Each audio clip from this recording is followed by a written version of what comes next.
But Todd, what do you say we get this this dog and pony show rolling, huh? I think it's a good idea. I'm going to look here at the chats. Paul and Todd reenact romantic movie scenes. That's a good idea. If we run out of content, we can do that. Today's a slower news day, so that would feel right. Yeah, it would also feel right for other reasons.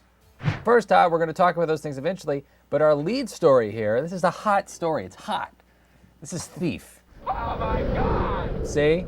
All right. So what is Thief, right? It's a video game. This is I know it's a video game. It's a video game. Good, there you go. Yeah, so the credibility of the Penguin shirt is now sustained. This is going to be what you could look at as the third game in the franchise. It's one of the earliest stealth games in the history of video games. I'm not going to lie, I played the first one and I loved it. Well, we actually have footage. Again, it's Throwback Thursday here. So if we could play the footage from Thief in 1998.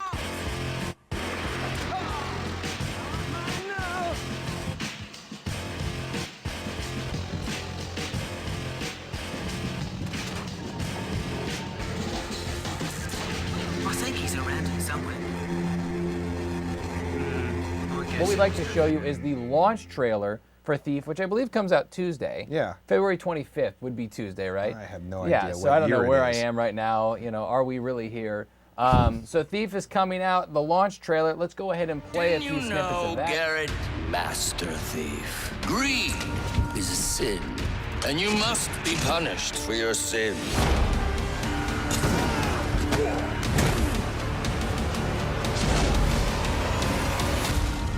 Walk a path few would wish. That's the only one I know. A lot of the criticism of this game is, it's kind of a weird to call it a criticism. It's made by Square Enix. However, people are calling it Dishonored 2. Oh. Mainly because I think people in the gaming world are very compartmentalized in this day and age. If you do anything goth from a first-person perspective and kind of throw or slap a label stealth on it, even though Dishonored isn't really a stealth game at times, you can call it, oh, it's Dishonored 2. It looks pretty, but I still don't know if it's practical to climb through a window with a full-sized bow on your back. Why not get a little crossbow for your wrist? Tomb Raider. They have steampunk robots and crap in there. They can make a wrist rocket.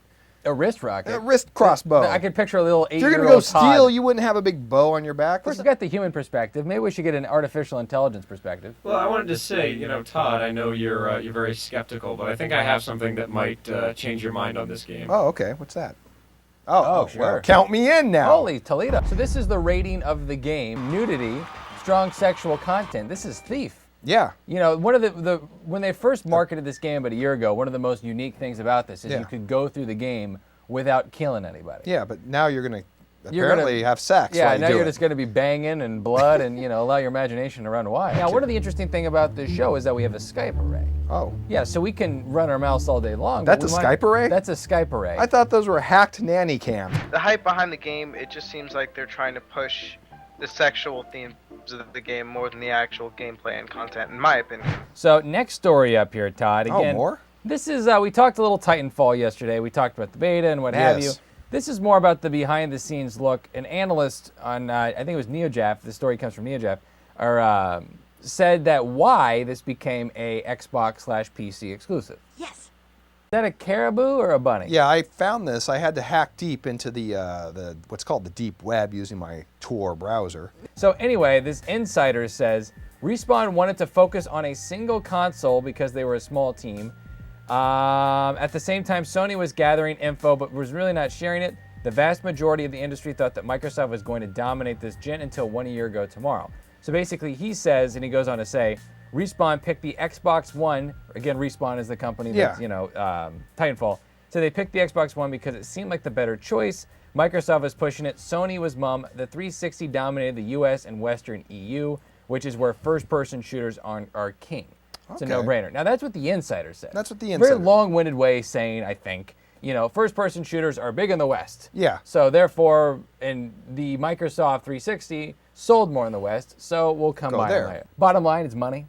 Okay. I think that's EA, the bottom line to pretty much that's everything. Right. Like this show right here. Yes. The show is money. Yes. Yes, look at those teeth. So, final discussion point, or second to last discussion point here, is about this whole Twitch Pokemon stuff here, Todd. Oh, God, this. Can you believe this stuff is still going on? I get that it's fun. You got a whole bunch of people doing something ridiculous with state-of-the-art technology. I get that it's a whole community of people controlling the game. It's awesome. But seriously, man, this is how Scientology started. You guys got to be careful. Well, You're dealing with powers you can't possibly understand. You're kind of right. The internet equivalent of Scientology, Reddit.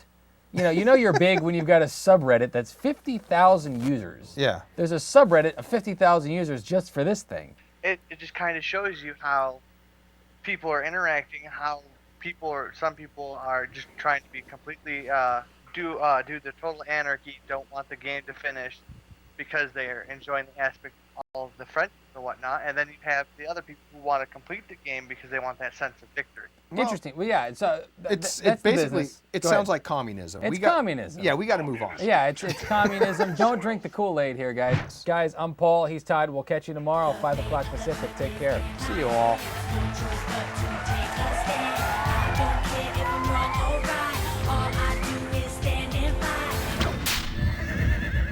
That's awesome.